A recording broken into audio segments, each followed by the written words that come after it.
All right, so last night in Michigan, a very sick man shot up the campus of Michigan State University. As expected, the media immediately tried to politicize the tragedy, but were quickly hit with a strong dose of reality.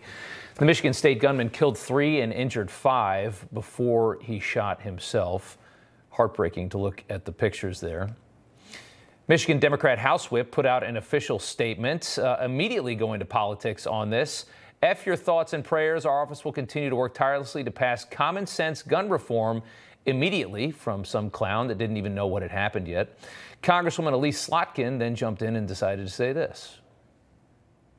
I am filled with rage that we have to have another press conference to talk about our children being killed in their schools. And I would say that you either care about protecting kids or you don't.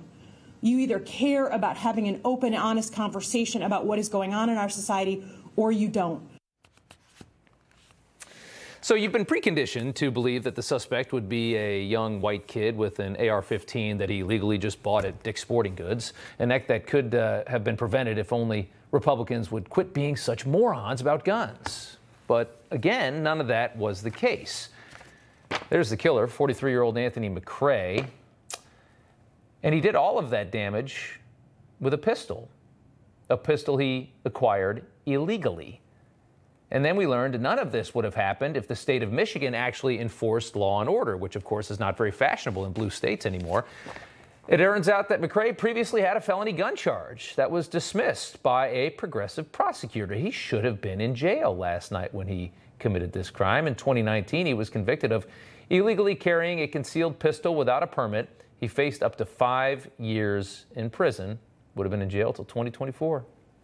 But Soros-backed prosecutor Carol Simon dismissed those charges, allowing McRae to plead guilty to a much lesser misdemeanor sentence, only served a little bit more than a year of probation. Wow, didn't even go to jail. Wonder how Carol is feeling tonight. Rick Grinnell joins us now. So, we have a dangerous man who's let off the hook for a serious crime, which is something we see happen all the time in blue states. He's carrying a handgun that's obviously illegal for him to have. And Democrats are screaming about common sense gun reform when the only laws that would have prevented this are the ones that Democrats willfully ignored. Look, you had Congresswoman Slotkin in tears. You had Governor Gretchen Whitmer in tears. Both of them completely emotional, off the rails, going to a far left progressive idea that somehow they and government must act to protect our kids.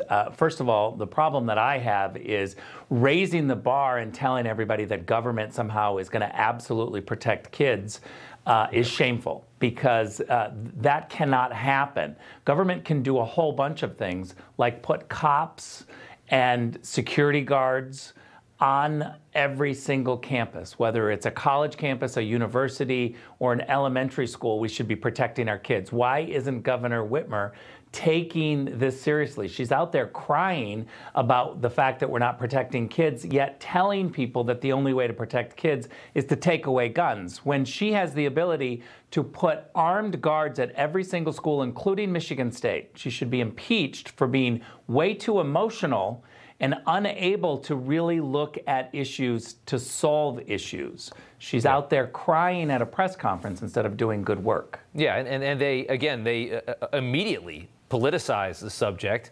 And it's just, I think that they thought that they were going to get the kind of answers that they were expecting on the motive and what happened here and how it was committed and everything else. And then it all just falls apart. And you find that this was systematically a number of issues that are pretty much only issues you see in blue states and blue cities. And then you just you're blatantly ignoring law and order. You're letting people off the hook for crime. The guy should have been in jail. He should have been in jail. They should be enforcing the laws. Public safety is tantamount.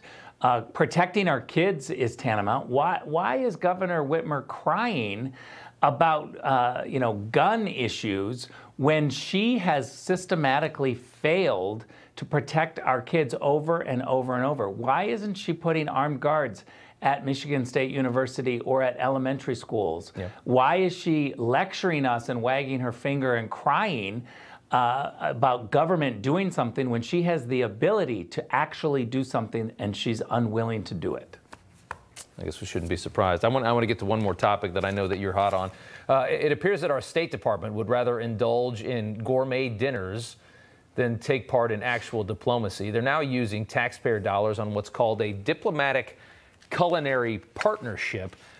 Here's some of what they said about this. You know, this is the same State Department that has no interest in really resolving what's happening in Ukraine. Here's what they were talking about last week on their culinary partnership. There is a reason why so much of our diplomatic work occurs around a lunch or a dinner table. Food serves as one of our most important tools to build bridges. Sometimes diplomacy gets more done effectively at the dining room table than at the conference table. Good food is as much about what's in our hearts as what's in our stomachs. So, you see the priorities of the State Department there. Go ahead.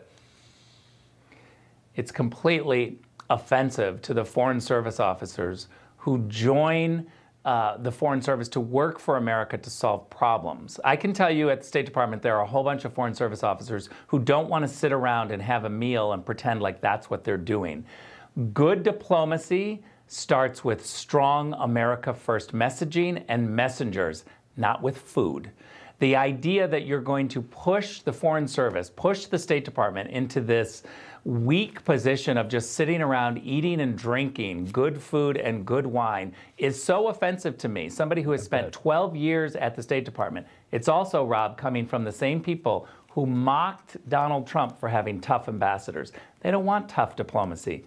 They want food and drink. Yeah. It's outrageous. They want to be walked all over, which is exactly what we have now. Rick Grinnell, thank you so much.